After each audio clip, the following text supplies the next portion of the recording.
देश भर के 7 राज्यों में खाली पड़ी 13 विधानसभा सीटों पर आज उपचुनाव है। इन सीटों पर वोटिंग सुबह 7 बजे से शुरू हो गई है।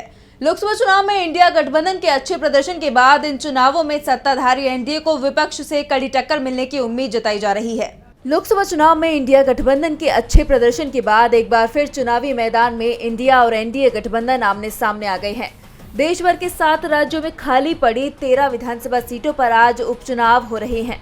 ऐसे में एनडीए और इंडिया के बीच कड़ा मुकाबला देखने को मिल रहा है।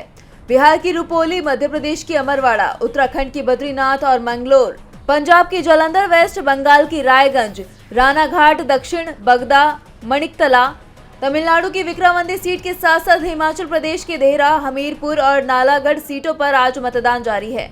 इनमें कुछ सीटें ऐसी हैं जो लोकसभा चुनाव के बाद खाली हुई हैं।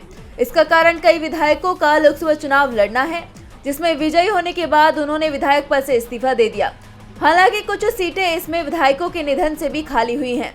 बिहार की रुपौली सीट पर एनडीए और इंडिया गठबंधन के बीच कड़ी टक्कर मानी जा रही है। जालंधर पश्चिम सीट पर आम आदमी पार्टी ने मोहिंदर भगत को चुनावी मैदान में उतारा है। कांग्रेस ने सुरिंदर कौर पर दाव खेला है, तो वहीं बीजेपी के टिकट पर शीतल अंगुराल इस सीट से चुनाव लड़ रही हैं।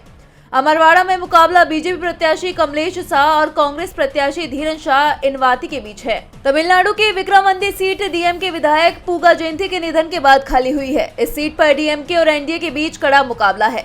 बता दें कि चुनाव के नतीजे 13 जुलाई को आएंगे। ये उपचुनाव काफी महत्वपूर्ण है। अगर इस चुनाव में इंडिया को बढ़त मिल जाती है तो इंडिया का उत्साह बढ़ेगा, तो वहीं एनडीए का मनोबल गिर जाएगा।